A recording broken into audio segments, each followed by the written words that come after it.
মমতা বন্দ্যোপাধ্যায়ের স্বপ্নের স্বাস্থ্য বিমা প্রকল্প স্বাস্থ্যসাথী 1 কোটির মাইলফলক স্পর্শ করল। এদিন মুখ্যমন্ত্রী মমতা বন্দ্যোপাধ্যায় তার এক্স হ্যান্ডেলে জানিয়েছেন 31শে অক্টোবর পর্যন্ত এই সংখ্যা দাঁড়িয়েছে 1 কোটি, যার জন্য খরচ হয়েছে প্রায় 13,156 কোটি টাকা।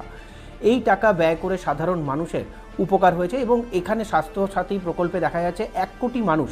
2016 সালে এই স্বাস্থ্য বিমা প্রকল্প চালু করা হয়েছিল। যদি গড় দেখা যায় তাহলে প্রত্যেক বছর গড়ে দেখা যাচ্ছে প্রায় 1 কোটির ওপরও মানুষ এই বিমা থেকে সাহায্য পেয়েছেন।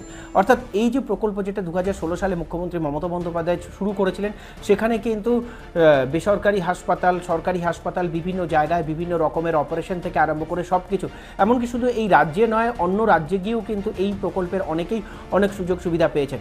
সেক্ষেত্রে বলা যেতে পারে যে এই প্রকল্পে কিন্তু এখনও পর্যন্ত 1 কোটি মানুষ উপকৃত হয়েছেন এবং এখানে রাজ্য সরকারের খরচ হয়েছে 13,156 কোটি টাকা।